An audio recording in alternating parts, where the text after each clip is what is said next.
Fabiola, a fourth year medical student, and I'm going to be talking to you about Wolff-Parkinson-White syndrome. So we're going to start with a brief introduction about how it works, and then we're going to talk through a case example together, including a presentation, investigation, and management, and then we're going to go through an SBA together. Okay, so let's get started. What is Wolff-Parkinson-White? So in a normal heart, electrical impulses start in the SAN, or the sinoatrial node. They travel through to the AVN node, and then they go down the bundle of His and up along the Purkinje fibers. In someone with Wolff-Parkinson-White syndrome, they basically have an accessory pathway, known sometimes as the bundle of Kent. Since the accessory pathway doesn't have the normal regulations that the normal pathway does, you may see electrical impulses going through at a much faster rate. Alternatively, they may go backwards or forwards, or they may form a loop. Accessory pathways can be located all over the heart, but in about 50% of cases, they are on the left free wall. Wolff-Parkinson-White on its own usually isn't that serious. However, it is a risk factor for sudden cardiac death, and it's an important comorbidity in patients who have other heart conditions. Now, let's talk through a case example. So, we have a 30-year-old female coming in, and you know the story ends with her getting diagnosed with Wolff-Parkinson-White. I want you to try and think of 4 symptoms that she might be complaining of, knowing how the disease works. Okay, so pause here.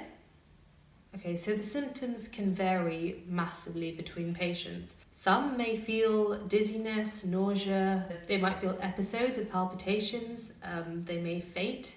There may also be triggers such as caffeine or alcohol or very strenuous physical activity. Some patients may actually not have any symptoms at all. Okay, so back to our 30-year-old female. So let's say that she has dizziness, chest pain, and she feels like her heartbeat is fluttering for short episodes, but the symptoms go away on their own. We're going to move on to an examination. Now, a lot of patients with Wolff-Parkinson-White may not show any abnormal signs on examination. However, you might see some tachycardia at rest. So what do you do next? An ECG, right? Okay, so here's a normal ECG, and here's an ECG which is typical of someone with Wolff-Parkinson-White. I want you to try and pause here again and try and work out the differences. Okay, so the biggest difference is that the QRS complex is going to look slightly broader.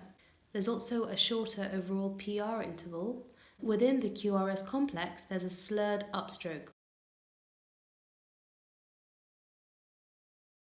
The patient might need to wear a portable ECG to confirm the diagnosis. Okay, let's talk management. So in a lot of cases, the patients may not need any treatment at all, especially if symptoms seem to just go away on their own and they are not bothering the patient too much. The patient may be taught certain vagal maneuvers in order to help during an episode. An example of this is the Valsalva maneuver, which is supposed to slow down the heart rate. This consists of holding your nose, closing your mouth, and basically trying to exhale, straining hard as if you are on the toilet. But let's say the episode is a lot more severe and the patient needs treatment inside a hospital. What you may need to administer is an adenosine injection.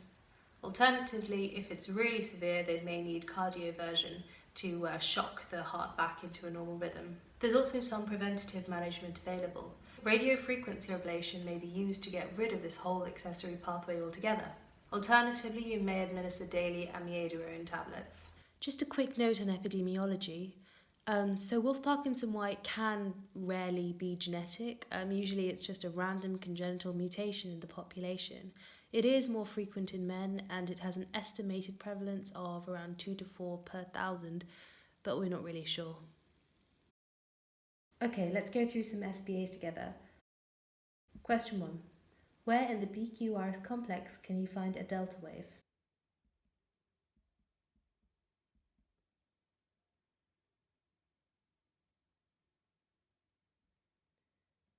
Question 2.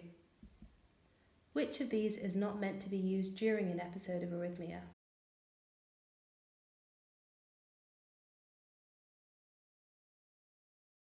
Question 3. Which of these is not a symptom of Wolff-Parkinson-White?